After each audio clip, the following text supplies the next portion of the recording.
ఇప్పుడు మీ ఛానళ్ళల్లో headlines స్క్రోలింగ్లో illegal betting యాప్స్లో నాకు పిలిచారని స్క్రోలింగ్ నడుస్తుంటుంది, హెడ్లైన్స్ నడుస్తుంటుంది నాకు తెలుసు.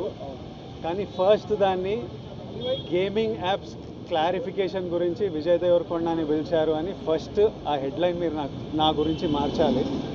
ఎందుకంటే బెట్టింగ్ యాప్స్ ఇన్వెస్టిగేషన్ తప్పకుండా నడుస్తుంది. కానీ మనని పిలిచింది వాళ్ళకు కూడా తెలియదు మన పేరు ఎందుకు వచ్చిందో.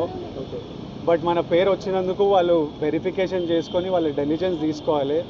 మనం చేసింది గేమింగ్ యాప్స్కి ఎండోర్స్మెంట్. గేమింగ్ యాప్కి బెట్టింగ్ యాప్కి అసలు సంబంధమే లేదు. గేమింగ్ యాప్స్ అనేటివి completely legal, recognised by the government, licensed as a business.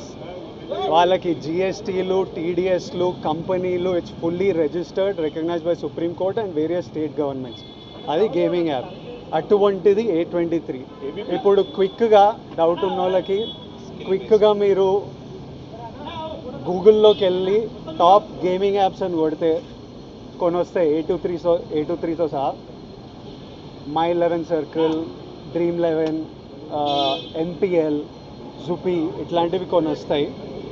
ఇవన్నీ రిజిస్టర్డ్ గేమింగ్ యాప్స్. ఇవన్నీ మన ఇండియన్ క్రికెట్ టీమ్కి స్పాన్సర్, మన ఇండియన్ ఒలింపిక్స్ టీమ్కి స్పాన్సర్, మన ఇండియా ఉమెన్స్ క్రికెట్ టీమ్కి స్పాన్సర్, ఐపీఎల్కి, ఎన్పిఎల్ ఒకదానికి అఫీషియల్ స్పాన్సరు, వేరియస్ కబడ్డీ లీగ్కి, వాలీబాల్ లీగ్కి అన్నిటికీ వీళ్ళు స్పాన్సర్ చేస్తారు. ఎందుకంటే these are completely legal entities.